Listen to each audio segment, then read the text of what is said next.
Good morning, good afternoon, and good evening, everyone. Thanks for listening in to this presentation today. My name is Alex Nasr, and I head the ethics team here at APSCA. We've had a very busy year so far in 2022.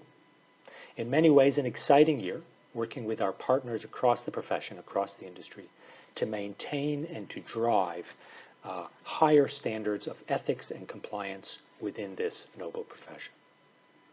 I'm going to talk a little bit about the milestones we've achieved over the past year and more generally what we're working on in the upcoming slides.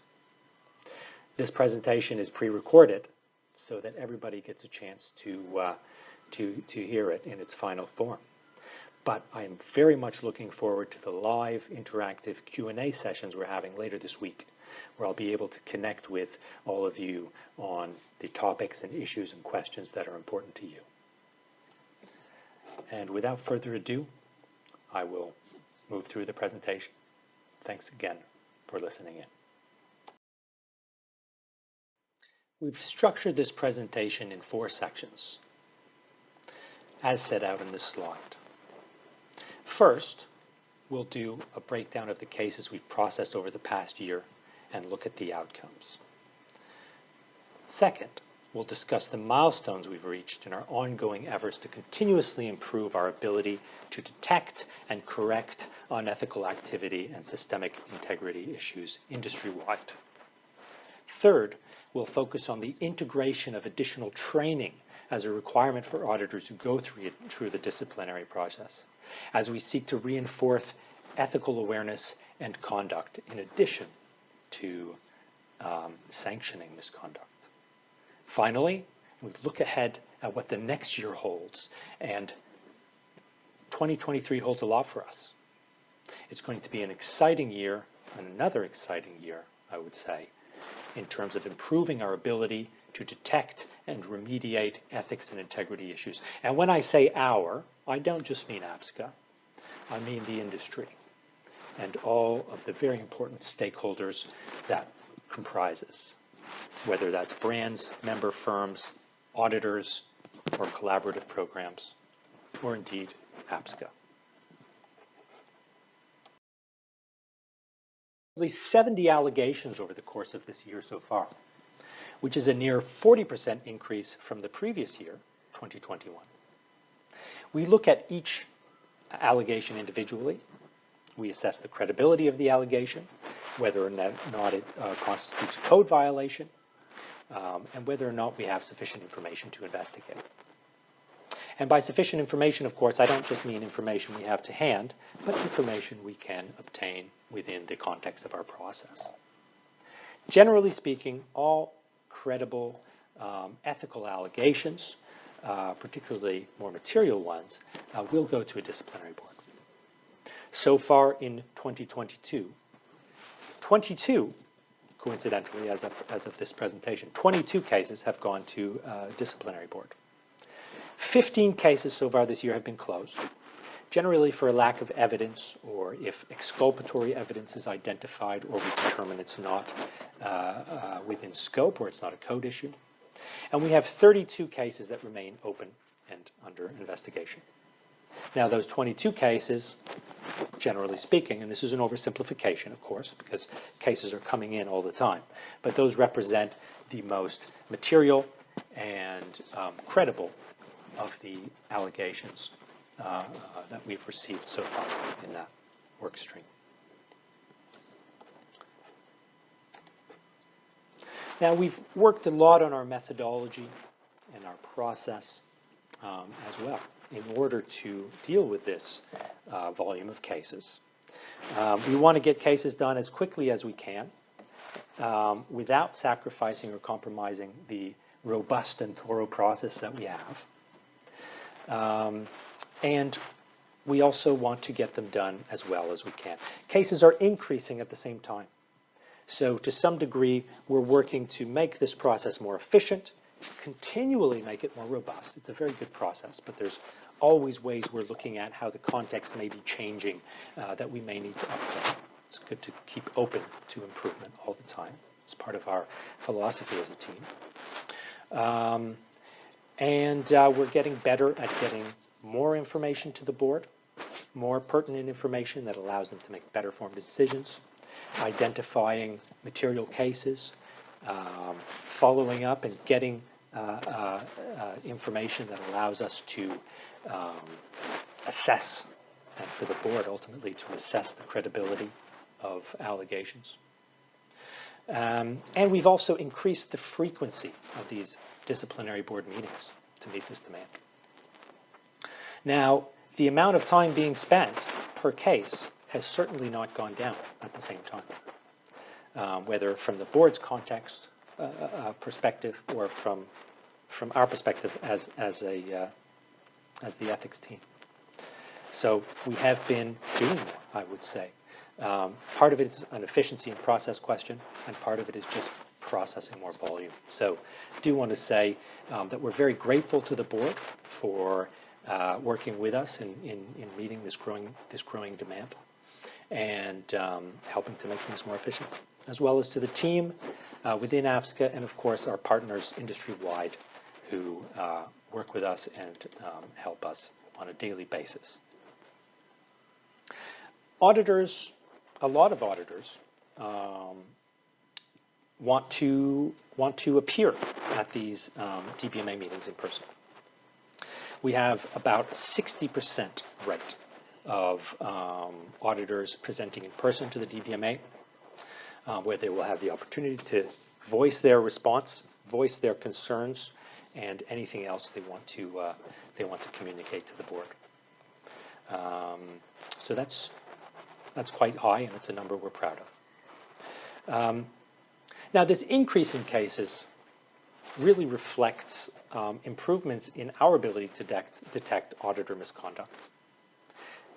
Now, our ability to detect auditor misconduct is also really contingent on member firms and on collaborative programs and the other partners we have in the industry. So it's really about growth as an industry, I would say. Now, how are our detection mechanisms getting better? Well, detection mechanisms in general operate on some sort of risk factor approach or some sort of proactive way of looking into a set of data, in this case auditors and audits, and identifying patterns that may require additional investigation. And it also involves just making sure that there's a strong culture of compliance and accessible ways in which anybody within a member firm and within the industry can easily find the right party or a right party.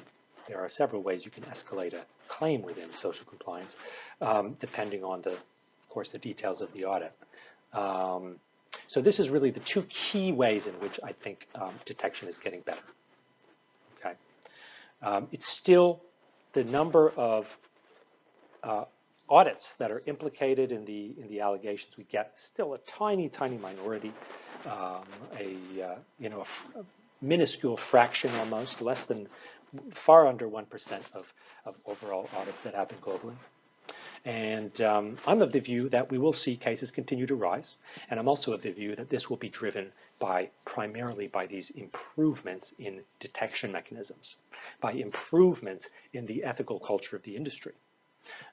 And I also feel there's still a long way to go, which is why we'll see these numbers continue to rise. We'll talk a little bit more about the initiatives, some of them, that are driving these improvements in the upcoming slides. Now, this slide looks at Disciplinary Board for Member Auditors statistics in 2022. We've held 7 disciplinary board meetings for member auditors so far this year, which is more than double what we did in 2021, when there was around 3. And you can look here at the breakdown of the cases that went to the DBMA. 14 were bribery and corruption related, but there were various other issues also present. And we're going to talk a little bit about those.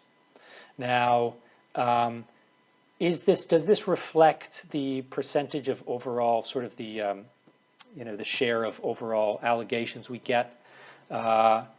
I would say yes and no. It also reflects the fact that we are prioritizing cases with higher materiality.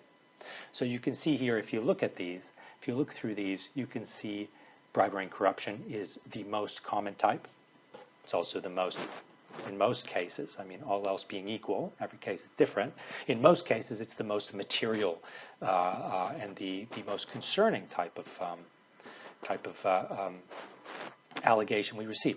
Independence and integrity is a close second. This is essentially when there's inadequate handling of conflicts, or maybe the knowing engagement in conflict activity, particularly as it may relate to advising a facility or providing any consulting services. Exam integrity has come up a couple of times.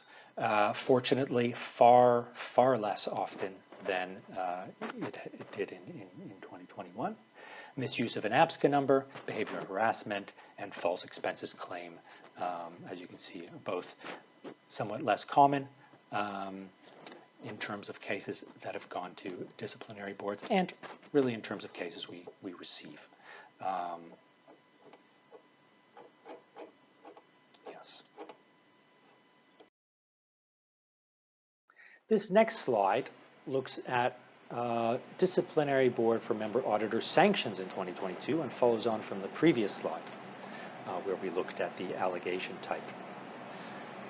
Now first you can see the substantiation rate at the DBMA level is at 84%. This is in part due to the increasingly solid investigations we see being done by member firms. And look, they've been good all along, but we are seeing improvement. We are seeing improvement.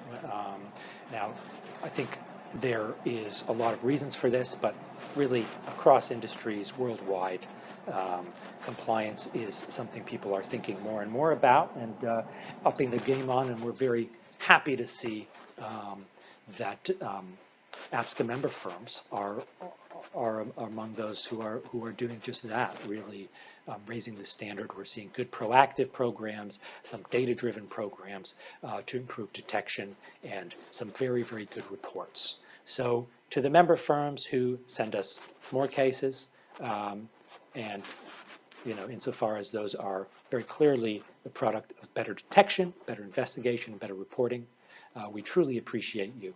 And we hope to learn more from what you're doing so that we can help to improve detection across the industry. In terms of sanctions, you can see that ethical issues are taken very seriously. 12 member revocations. So that is more than 50% here. More than 50% of the cases that go to the DBMA result in revocation.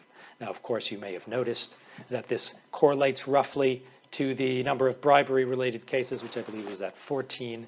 And yes, there's a direct correlation. And for bribery cases that do not result in a revocation, it's generally due to substantiation issues.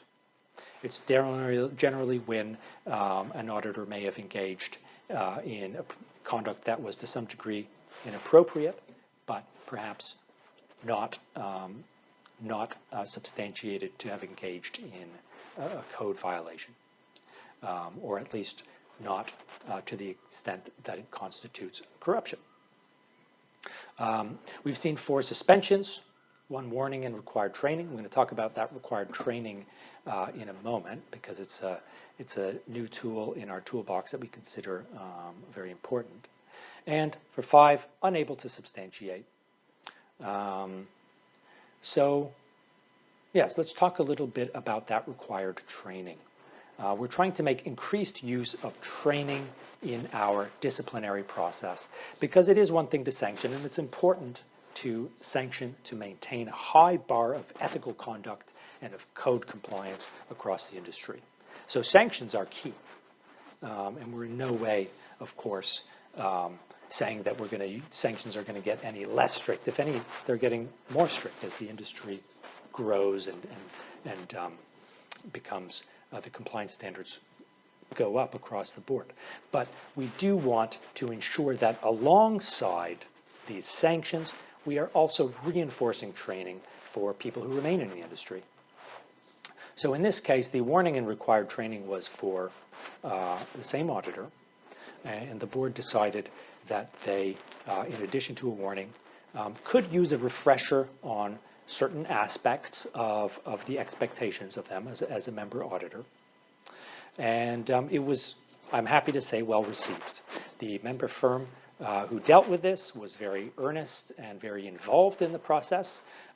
We had what was ultimately a very productive back and forth on it, and were able to get a very robust, what I think is quite a robust training module in place for this auditor. And we're going to be doing more of this, and we're actually developing training content as an organization to ensure that the specific issues that we want reinforced are reflected in that training.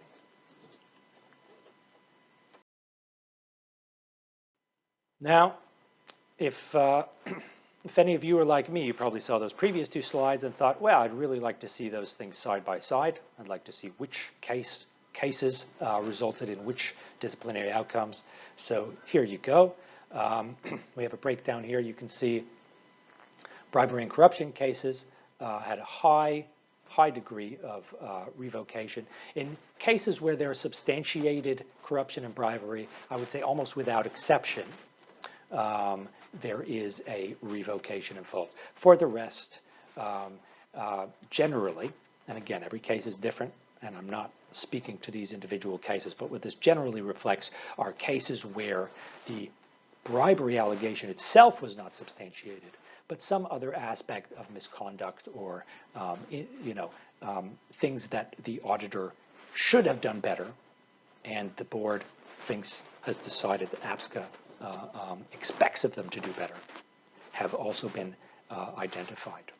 So they may not have been able to substantiate the corruption, but maybe, hey, that conversation, that situation, this aspect of your conduct was not up to standard, in which cases there will be a different sanction. Independence and integrity, similar, where it's substantiated that someone has engaged in conflicting activity and violating the code, thereby violating the code.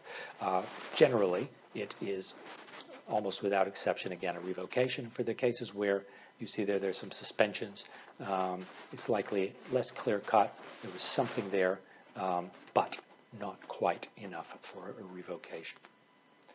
And you can see the others here as well.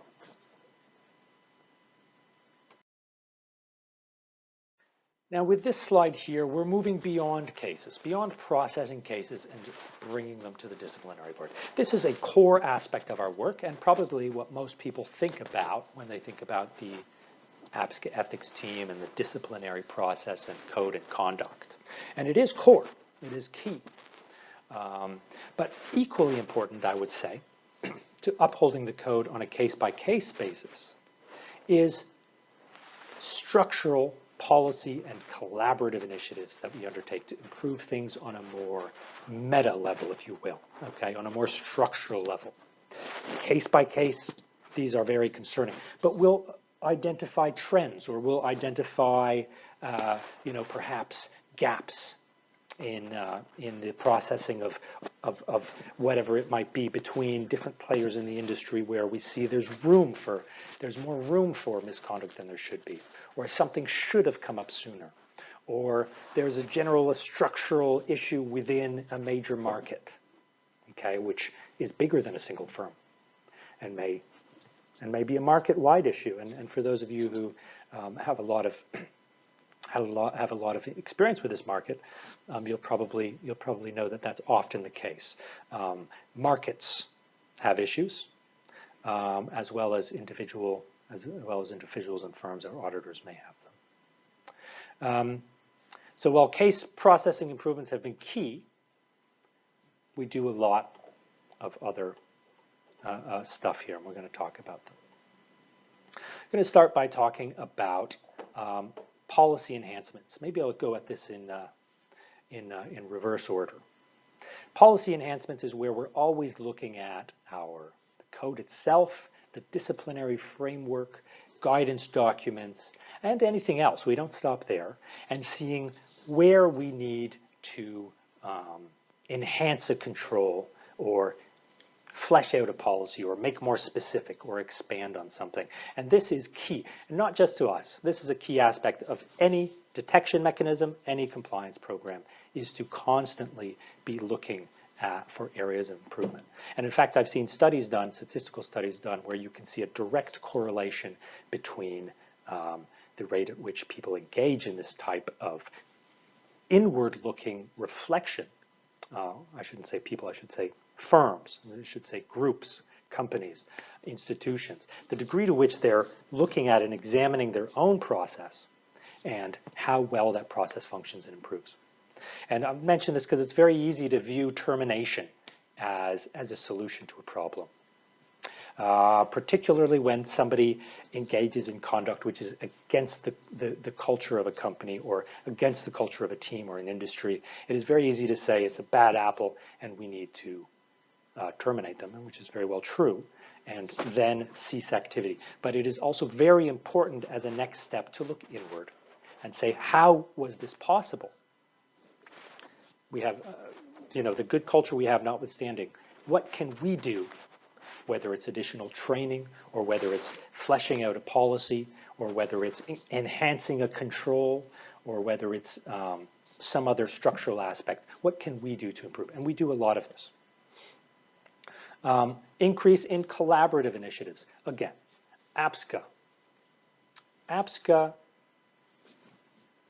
basically depends on the cooperation, on the input, and on the stakeholdership of others within this industry. Without member firms, without collaborative programs, without all of you member auditors out there pushing to make this industry better and do good work, we would basically be unable to complete our function. Not just the ethics team, but across APSCA, but in particular the ethics team. So we do a lot to increase our collaboration with collaborative programs and members more generally, as we can, so that our detection, so that our information, and so that our calibration is stronger and more robust. And these have already started to show dividends. I made an allusion to this earlier in the presentation about how this increase, this improvement in detection is driving more cases.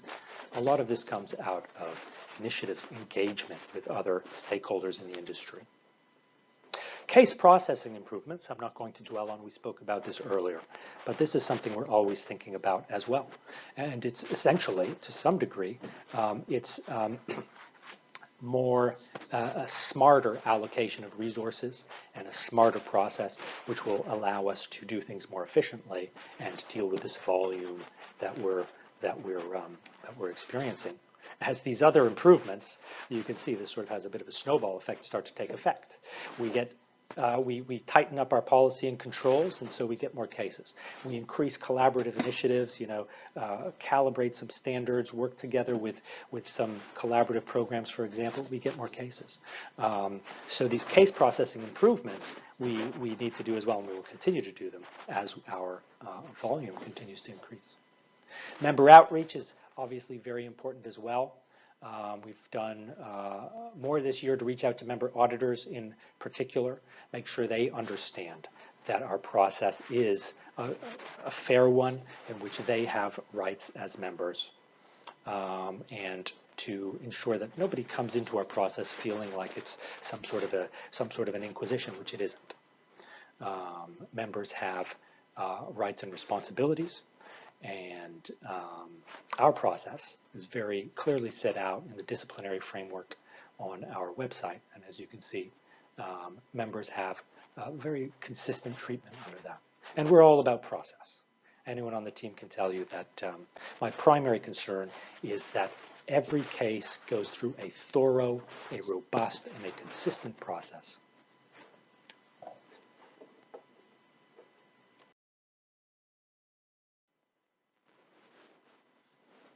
Now this slide looks in a little more detail on case processing improvements. I think I said on the last one, I wasn't going to go into too much detail on that slide, and this is the reason why.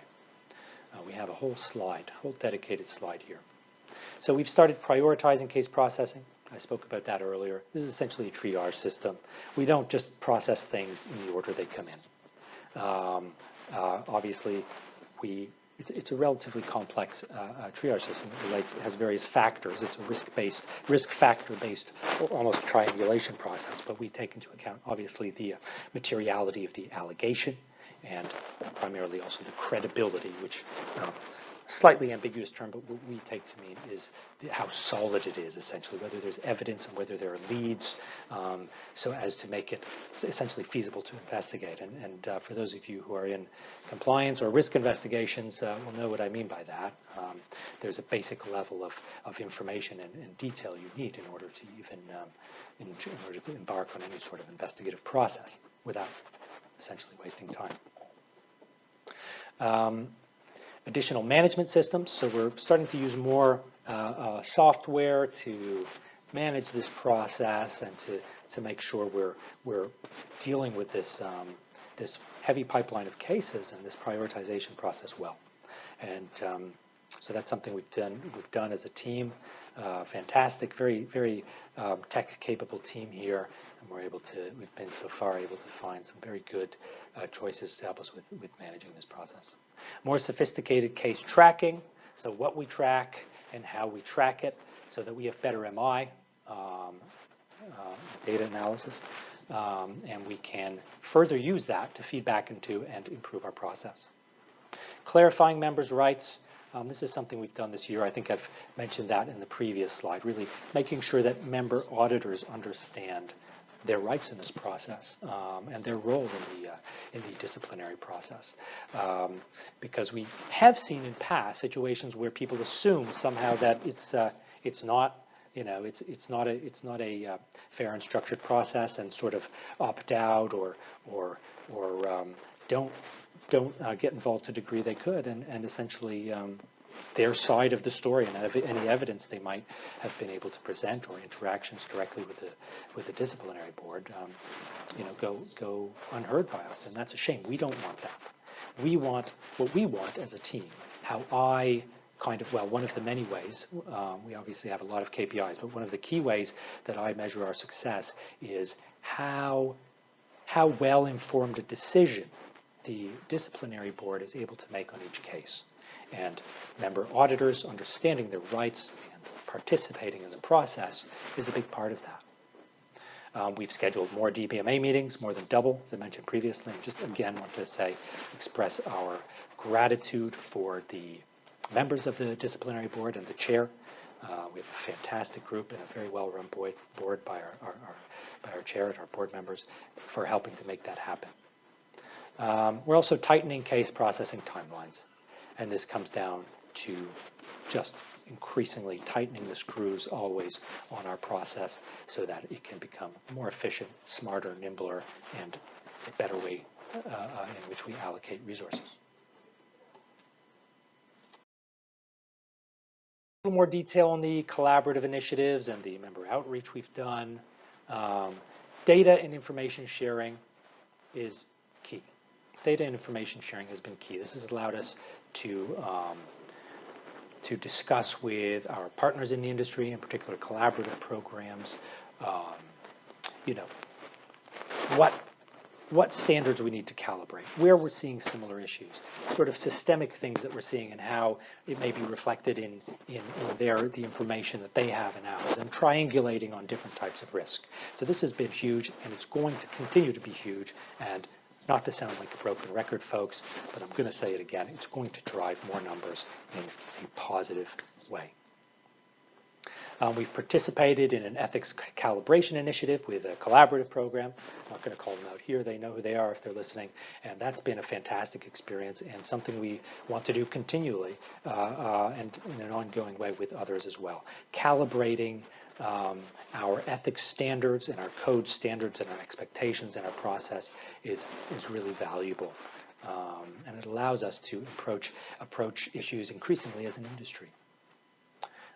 in a very organic way, bringing in these different pieces that constitute this very large, very noble, and very storied industry. Content and media production. We have podcasts here in brackets because that's primarily what we mean. We've increased podcast content, sort of been,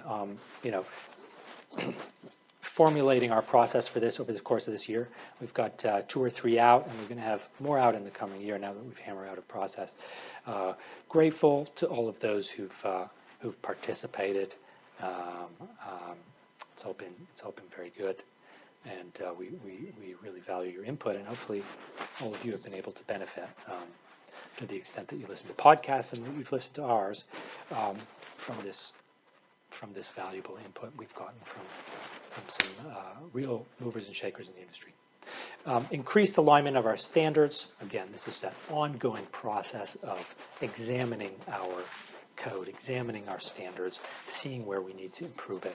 Increased alignment here is, I think, not just a reference to collaborative initiatives where we have increased alignment, but also just across the board. We're just trying to always make things better and make them make more sense as the context continues to evolve, which is always the challenge with compliance, but one that if you don't face, you will fall behind. So I'm happy to say we're facing that. Policies and enhancements, new ones that we've done. Disciplinary framework and procedures update. We've updated our DFP, disciplinary framework. Among things we've added is training, and otherwise just tightened things up and gradually adapted it to the reality that we process on a case-by-case basis. We've published a guidance for submission of reports and evidence to member firms, just to make clear what our expectations are. We're very happy to report that we've seen an improvement as this becomes socialized, as they say in compliance speak, and communicating member auditor disciplinary record policy. And this is a bit of a mouthful, but it's also clarifying the degree to which and when and how we can allow member firms to do diligence on auditors, while at the same time maintaining an adequate degree of confidentiality for those auditors.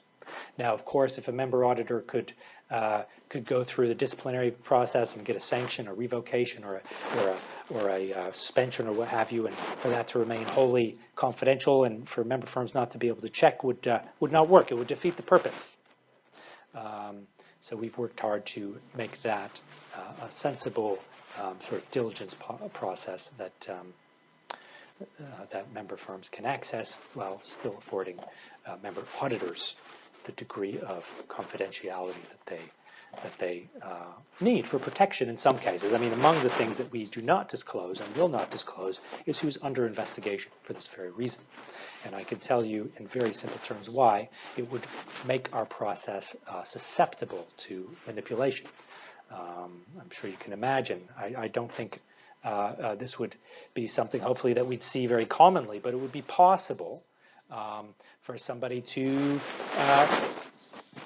start planting a bunch of allegations about a firm or an auditor in a malicious way to impact their reputation negatively and unfairly. And if that were to be something that would be checked, it would be open to manipulation. And we do once in a while get complaints that are made that are not in good faith. So we do have to be aware of this and make sure our process, we maintain the integrity of our process and keep it from being subject to that type of manipulation. So nobody's reputation can be impacted by an allegation alone until it's gone through our process, we've investigated it, and unless it constitutes a code violation as determined by a disciplinary board. So next, in the coming year, to some degree, it's more of the same. It's more program building. It's more examining our process and seeing what we need to do better, increasing efficiency. How can we harness our data better? How can we continue to optimize this? Now, we have three things set out on the slide here.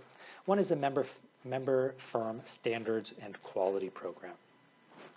That's a bit vague, isn't it? It doesn't really quite give you a sense for what that is, but I can tell you a little bit about it. It's essentially a process of us ensuring that member firms have the necessary and obligatory systems in place as set out in the code, the bylaws, and their membership application process with regards to, and this is not an exhaustive list, but with regards to management of conflict, with regards to ABC, anti-bribery corruption policy, with regards to the grievance mechanisms, with regards to auditor oversight, and the various other things, handful of things that are in there.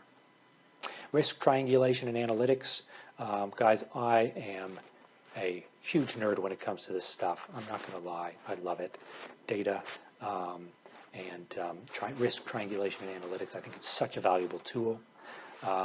So this is something we're putting a lot of work in. The degree to which we can harness this, we can get more access to more within the context of our process and what we're allowed to do. Obviously, that compliance is a key pillar of compliance, of course.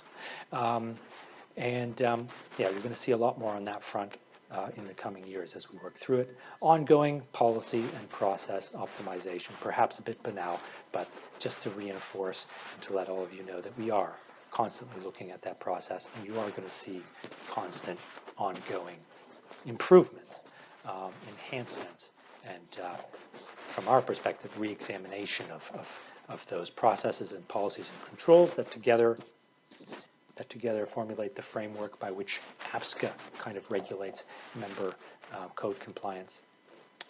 That's going to continue to evolve. Now, the final slide here is the Q&A, the questions slide. And as I'm sure you know, it's not going to begin immediately after you finish listening to this. Well, maybe, depending on when you listen to it. But there is a live Q&A session that you will have received some sort of an invitation for. I've been told it's all very high-tech and cool, so you can hopefully check that out, and we'll see you at the live Q&A session, and I'll be able to interact with you directly. A couple other things on this slide. Our resource library. Okay, this is where you find more of policies and guidance and things that have been updated. We have an FAQ page, and of course you can always email us with questions. And can't neglect to mention that if you have an allegation or a complaint about a potential or suspected or alleged code violation by an APSCA member, please email us. We want to hear from you, and we want to know more. On that note, everyone, thanks again for taking the time to listen in. Looking forward to speaking with you and continuing, along with all of our colleagues in this industry, to drive the standards higher and to push forward. Have a wonderful morning, afternoon, or evening. That's all for me.